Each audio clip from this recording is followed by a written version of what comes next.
¿Por qué es tan difícil ahorrar? O sea, ¿qué es lo que impide ahorrar?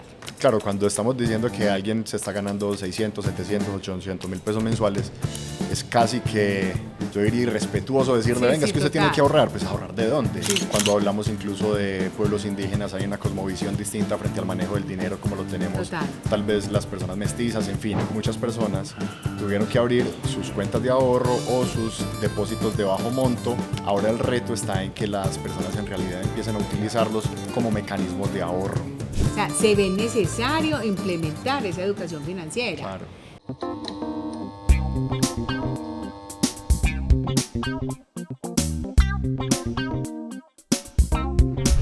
¿Qué será más duro? ¿Un guayabo financiero o un guayabo amoroso? Como la canción de Puerto Candelaria, sí, Amor y Deudas. Sí. No, eso está muy duro, pero ¿qué te diría? ¿Un guayabo financiero tal vez? Eso es un tema difícil. Muy difícil. Bienvenidos a Shots Financieros. Hoy vamos a conversar sobre la educación financiera como una herramienta de transformación. Y para ello nos acompaña Camilo Monroy, que lidera las iniciativas en América Latina con el tema de educación financiera y trabaja con desarrollo internacional de Jardins. Cami, ¿qué apellido tan largo? ¿Qué apellido más largo? No. Sí, trabajo con desarrollo internacional de Jardins, que es una organización canadiense, somos una ONG que hacemos parte de un banco cooperativo, digamos que compartimos un poco la filosofía también de confiar.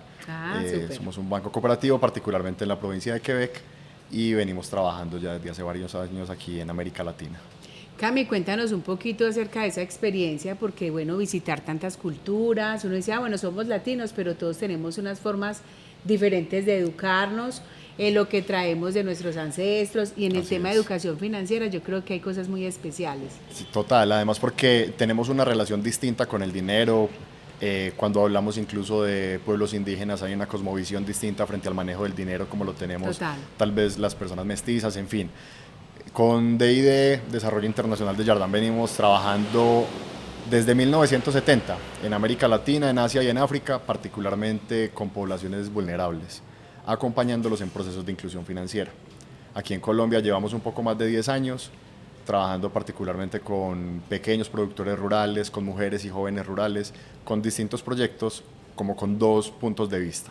Por un lado, el área que yo tengo, digamos que la fortuna de liderar, y es programas de educación financiera en distintos países, en distintos territorios de cada país, con programas muy adaptados a las necesidades que tienen ellos, ya sea híbridos, ya sea presenciales, ya sea virtuales, algunos más enfocados en el ahorro, otros más enfocados en la inversión. Tratamos de hacer siempre como grupos focales con esas personas a las que vamos a llegar para que sean contenidos pertinentes. Y por otro lado, trabajamos con las instituciones financieras, así como con Confiar, pero con otras instituciones financieras, particularmente cooperativas, pero también hemos trabajado con microfinancieras, con bancos, aquí en Colombia con distintas instituciones, en que creen o adapten productos financieros a la medida de esas poblaciones, que son las más desatendidas. Entonces digamos que tratamos de juntar las dos partes, la institución financiera y las poblaciones que no acceden a esos recursos para que puedan desarrollarse.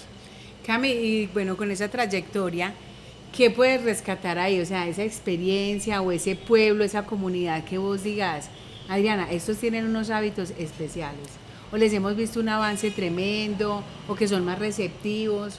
Mira, hemos encontrado de todo. Trabajamos, por ejemplo, en Guatemala con mujeres receptoras de remesas, que sus esposos están en Estados Unidos o en Canadá, trabajando en fincas digamos, de distintas cadenas productivas, y hay un manejo muy especial de dinero ahí, digamos que en estas zonas, en Guatemala, en Honduras, en El Salvador, en Nicaragua. Aquí en Colombia, por ejemplo, ha sido un trabajo muy importante el que hemos desarrollado con población caficultora y cacaocultora. Aquí en el Urabá antioqueño, por ejemplo, trabajamos con grupos grandísimos de cacaocultores en unos programas de educación financiera bien interesantes, donde empezaron a mejorar no solo sus finanzas, sino las de su finca, las de sus pequeñas parcelas. Se vio reflejado. Sí, y eso digamos que son tal vez experiencias como a destacar. Maravilloso, Cami. Cami, bueno, pues esa experiencia está muy linda y finalmente es lo que queremos pues acá también, ¿cierto? Sí. Que podamos llevar toda esa educación, esas herramientas a nuestro público. Vamos a hacer como un recuento porque, Cami, la radiografía pues económica en estos momentos no es tan buena, pues al menos en Colombia, en nuestro país, que está la zozobra de que la economía está regular, el dinero no nos alcanza, el tema del desempleo y el tema de inversión también. Digamos que hay un impacto un poco negativo en cuanto al crecimiento económico. Estábamos viendo, revisando pues como para este tema, cómo ha venido creciendo el consumo, sí, ¿cierto? El comportamiento de estos consumidores y nos dimos cuenta que ha bajado. O sea, sí es verdad que la economía está un poquito aporreada, incluso las personas de a pie en sus hábitos de consumo han bajado este tipo de compras, digámoslo así, en un 7%, pero se ha diversificado también. O sea, ya no consumimos lo mismo. Digamos que hemos... Ni de las mismas formas. Total, tenemos otras tendencias, otras herramientas a partir pues de la bancarización. También hablamos de una economía aporreada desde el tema de la vivienda, porque si bien veníamos creciendo mucho con los créditos, las inversiones, la construcción, los subsidios. Total, esa es la parte que más ha afectado, porque para este año digamos que no contamos con eso. Así es. Pero en esos estudios que hemos venido haciendo, ¿sabes qué me pareció muy curioso, Cami? Las formas de consumir y cómo ha crecido el consumo en la belleza, con productos de belleza. Entonces uno diría, bueno, eso será un gasto importante, necesario, hace parte del autocuidado, si está incluido dentro de ese presupuesto, pero es algo que ya está incluido, ¿cierto? Sí, claro. Entonces, y que se mantiene y que cada vez tiende a crecer. Es que ahí hay varias cosas que hay que tener en cuenta. Pues están los gastos necesarios para vivir, ¿cierto? Pagar el arriendo, el mercado, el transporte, pero hay otros gastos que ya son los gastos opcionales, que dependiendo de mi capacidad adquisitiva y mi nivel de endeudamiento, pues puedo optar por comprar X cantidad de cosas, exactamente. Y hay un asunto ahí importante que mencionabas frente a la bancarización. En Colombia hemos crecido mucho en el nivel de bancarización en los últimos años y eso también se dio gracias a la pandemia. ¿Por qué? Porque en la pandemia muchas personas tuvieron que abrir sus cuentas de ahorro o sus depósitos de bajo monto, billeteras digitales, como se conocen comúnmente, para que las transferencias o los subsidios que dio el gobierno en ese momento pudieran llegar a ellos. Entonces digamos que muchas personas lograron acceder, ahora el reto está en que las personas en realidad empiecen a utilizarlos como mecanismos de ahorro, porque normalmente son, digamos que productos que la gente adquiere, los utiliza para que les transfieran dinero o para realizar transacciones, pero todavía falta como ese paso adicional y es empezar a generar ahorros también, pues no por estos medios exclusivamente, sino también por todos los productos de ahorro que puede haber en el mercado. Cami, total, incluso pues los mismos empleos, las formas ahora que tenemos de emplearnos, nos llenamos de una cantidad de cuentas de ahorro, pero solamente para obtener un beneficio. No le damos realmente el uso o no sabemos también cuáles serían esas consecuencias o en qué nos afecta como usuaria o tarjetaviente de tener pues como tantas cuentas abiertas, Cami. De todas maneras es una situación que, bueno, que uno va analizando y son muchas cosas las que influyen en esa economía. La forma como están ya constituidas las familias, sí, que la tendencia es que el tema reproductivo pues ya tiende a bajar, ya no hay tantos hijos en la casa, pasamos de ser 3 y 4 miembros a ser 2 sí, o aquí 1. En Antioquia, que eso sí es bien común, familias grandísimas. Total, pero cómo gana protagonismo la mascota y también cómo incide eso en el desarrollo de la economía familiar. O también cómo estamos los seres humanos hoy cambiando nuestros hábitos de consumo. No solamente porque digamos que ya no tenemos familias tan grandes y estamos migrando tal vez a familias mucho más pequeñas o con mascotas, sino también porque hoy el ser humano le está dando más prioridad a otro tipo de gastos. Ya de pronto los jóvenes particularmente no piensan exclusivamente en comprar una casa y en vivir, digamos que de una buena manera, qué sé yo, sino que piensan también en viajar, en estudiar, en acceder como a nuevas oportunidades y obviamente, digamos que ahí los hábitos financieros se ven pues necesariamente como un poco transformados versus lo que estábamos acostumbrados como anteriormente. Eso no es que esté mal, es una nueva forma de vida. Sí, total. Ahí lo que es planificar muy bien las cosas. Totalmente, totalmente. Ese tipo de consumos. Cami, con este contexto, pues viendo el panorama nacional que no es muy alentador, pero que finalmente uno dice, bueno, igual tengo que seguir viviendo, generando recursos, ¿cómo voy a administrar ese dinero que tengo? Lo que vos decías ahora, la relación y las formas de consumir. O sea, se ve necesario implementar esa educación financiera. Claro. O sea, desde las instituciones, desde las entidades, pero ¿sabes qué, Cami? lo he percibido. Muchas veces la gente siente que la educación financiera es solamente como para el que genera buenos ingresos. Sí, como para el que tiene plata y tenga que saber cómo manejarlo. Exacto. Y en realidad no. Y por eso te decía al inicio, nosotros particularmente en D&D trabajamos con las poblaciones más vulnerables, con personas que casi que su nivel de ingresos es cercano a cero. ¿Por qué? Porque así sea un peso hay que saber administrarlo, ¿cierto? Entonces la educación financiera es clave para poder planificar, para evitar el sobreendeudamiento, para entender cuándo puedo acceder o no a los productos de belleza que hablabas ahora, o cuándo tengo que empezar a bajar en esos gastos innecesarios, como las gaseosas o la empanada, total, la cerveza, el chance, la lotería, todos esos... A mí ese tema es fuerte. Sí, es bien fuerte, pero también está como bien en la cultura misma nuestra, esos gastos que a veces no son tan necesarios y que en el día a día se van sumando y a final de mes terminan siendo un gasto muy importante que nos impide ahorrar también. Cami, mira, con respecto a ese gasto, por lo general, pues dentro de los conceptos básicos de educación financiera, siempre hablamos de ahorro, presupuesto e inversión. Cuando empezamos a desarrollar el presupuesto, uno solamente identifica los gastos fijos del hogar. Claro, los grandes. Sí, algunas deudas, entonces si pago arriendo, servicios, alimentación, transporte, y de pronto otras deudas, sea del almacén, la entidad o los 100 mil pesos que me prestó mi mamá. Pero no identificamos ese gasto hormiga que finalmente es la recomendación que uno siempre hace, ¿cierto? Claro. Revise ese gasto diario, pero cuando hablamos entonces del chance, del cigarrillo, güey madre, es un tema que digamos que ya es distinto porque ya lo podemos hablar desde una adicción, claro, ¿cierto? Que día estábamos estudiando y pues nos daba curiosidad porque al cerebro no le gusta ahorrar y él quiere recompensas. Entonces, recompensas inmediatas. Total. Por eso las redes sociales son tan adictivas. Exacto, también. Entonces él quiere ver reflejado ya eso, materializar ese deseo. Entonces ahorrar implica absténgase, controle la emoción, el tema del gasto, planificarlo muy bien. Cuando hablamos del cigarrillo, el chance. Claro, hay un tema tenaz con el cigarrillo, por ejemplo, con la cerveza. Un ejemplo puntual, un cigarrillo puede valer 300, 400 pesos, no sé. Y digamos que al día una persona se pueda fumar 4 o 5 cigarrillos, una persona fumadora, ¿cierto? Entonces estamos hablando ya de 2.500, 3.000 pesos, que en un día eso parece que no es mucho, pero en un mes ya estamos hablando de 80 o 90.000, en un año estamos hablando de casi 1 millón de pesos, solo en cigarrillo.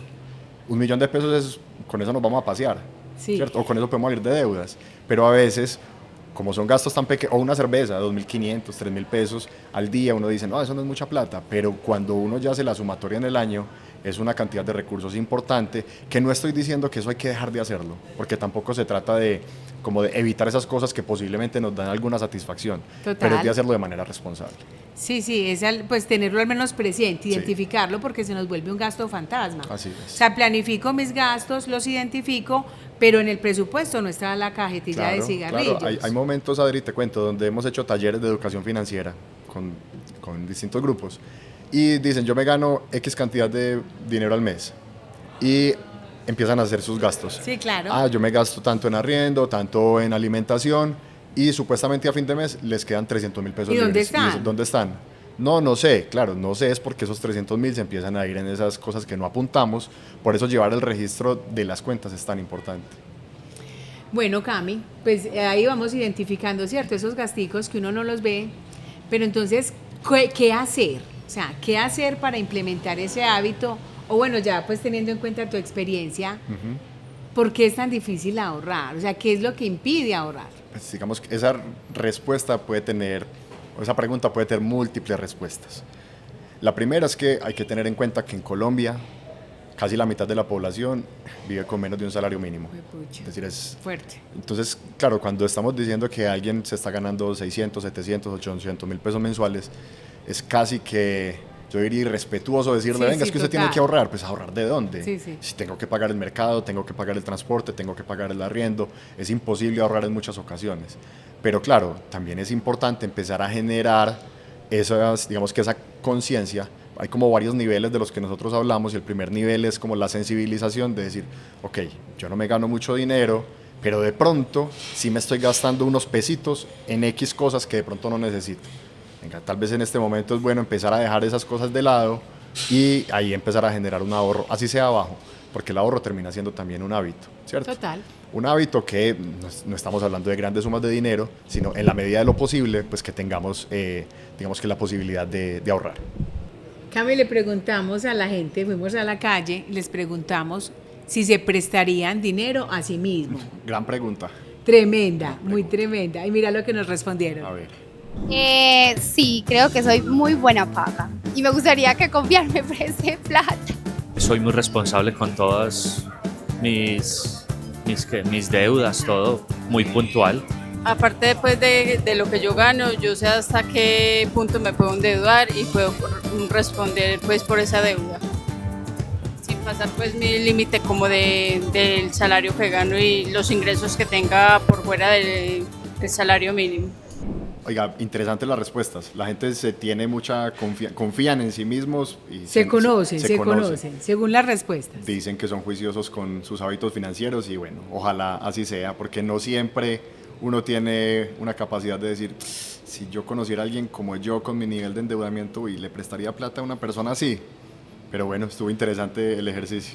Pues yo diría, si yo me viera por ahí, yo me enamoraría de mí, pero ya pensar en el tema de plata, ya hay que conocerse muy bien, pero eso es lindo, Cami, o sea, esa seguridad claro. De saber que uno va a responder y que le tengan confianza, uno a quien le prestaría plata, ¿cierto? Sí, total. Cami, me encanta esto porque, ¿sabes qué?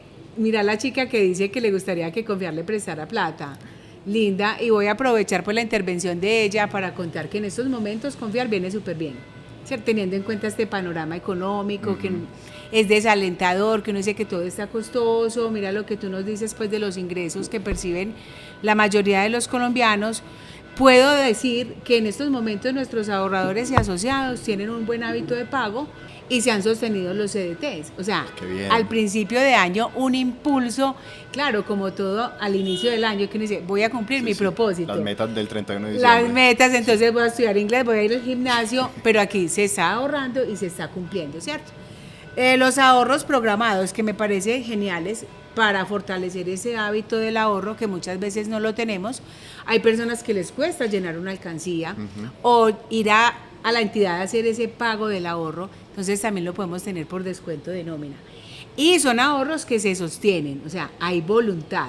No me invento la necesidad, y tengo hambre de hamburguesa con Coca-Cola y voy a ir a sacar el ahorro, ¿cierto? Entonces mira que hay una buena proyección en cuanto a la captación en la cooperativa.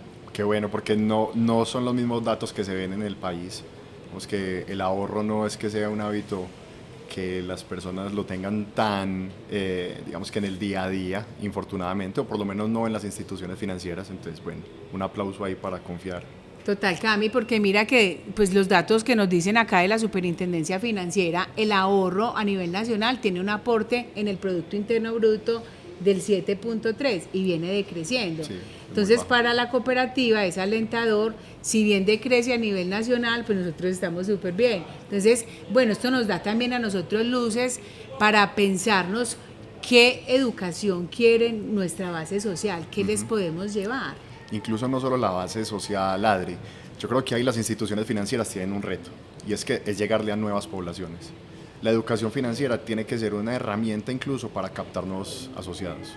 ¿Por qué? Porque podemos llegarle a otro tipo de poblaciones que de pronto hoy no hacen parte de Confiar, pero les ofrecemos un servicio de educación financiera, los estamos formando, les estamos enseñando y a su vez pueden ser unos clientes potenciales o unos asociados potenciales de la institución financiera. Entonces es un doble propósito. La educación financiera, digamos que tiene esa magia, y es que puede ayudar a una institución con ese doble propósito. Sería parte de nuestra responsabilidad corporativa. Total. Es un principio cooperativo. Total, el principio de la educación, claro. Y sembramos también. Así es.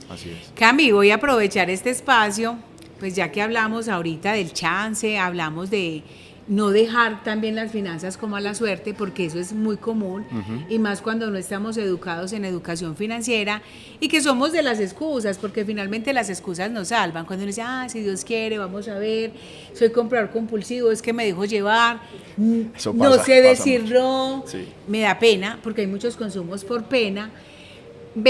Vamos a tirarnos las cartas. Este es el tarot de la frugalidad, es muy chévere, pero aquí no te va a salir pues el número de la lotería, ni te voy a decir que te vas a ganar el baloto.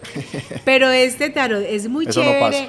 porque antes nos va a orientar qué es lo que debemos hacer de manera jocosa, divertida. Vamos a ponerle toda la energía ver, del saco una, universo entonces. y vamos a sacar una carta. A ver, ¿qué me tocó? La justicia. A ver, ¿qué significa A ver, esto? vamos a ver, la justicia. La justicia, y como Camilo se le puede prestar, dice, es consciente de las consecuencias que traen sus actos. La sensatez y objetividad ayudarán a salir adelante. Representa la conciencia. Eres el resultado de tus decisiones, de tu estilo de vida, ¿cierto? No le pidas peras al olmo. Los resultados económicos dependen de mi experiencia. Pero mira, habla del orden que estábamos hablando de un inicio. O sea, hay que ser organizados. En la vida hay que tener muchas cosas bajo control, pero particularmente las finanzas. Y creo que esta carta nos habla un poco de eso. Y lo que es justo, Cami, muchas veces pretendemos que, o le pedimos al universo, o decimos que es que Mercurio retrógrado es el culpable. Exacto, Dios proveerá. Sí.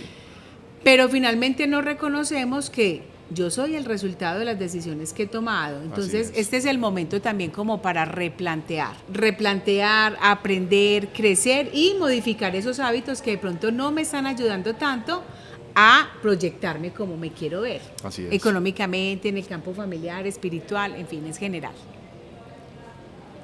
Bueno, Cami, ¿qué te pareció entonces la carta? No, súper. Un buen consejo me llevo. Listo, Cami, entonces ya para que vamos cerrando pues con todo este panorama tan chévere, danos un consejo, qué reflexión, qué nos puedes entregar, algo que nos motive, o a esas personas que de pronto les cuesta llegar a fin de mes, lo que significa llegar el 14 o el 28 de un mes y que la plata no alcance, o que realmente no tenemos esos recursos, que no le o da. los que están endeudados, que sienten que no pueden pagar sus deudas. Yo creo que hay uno, pues, podría hablar mucho tiempo aquí, pero hay uno muy básico, que le sirve a quien gana mucho dinero como a quien gana poco dinero, y es, no hay una mejor estrategia para empezar a organizar las finanzas que apuntar todo, o sea, que tenerlas organizadas. Visibles. Saber cuáles son mis ingresos, saber cuáles son mis gastos, y a partir de ahí proyectar un presupuesto y tener un flujo de caja como por lo menos medianamente organizado, ya sea en un cuadro de Excel o ya sea en un cuaderno, pero hacerlo y tenerlo ahí por escrito, esa es la mejor forma. Ya de ahí para adelante podemos hablar como de otras estrategias, pero si me pides uno, yo creo que ese sería como el fundamental. Total, bueno, ya Cami, muchas gracias, se nos acabó el tiempo, conversamos maravilloso, total. Les quiero invitar para que nos sigan en las redes sociales, recuerden que este es un programa de educación financiera de la cooperativa Confiar. ¿Y por qué nos siguen en las redes? Para que sigamos aprendiendo que hay que ahorrar con paciencia y gastar con parsimonia. La diferencia está en confiar.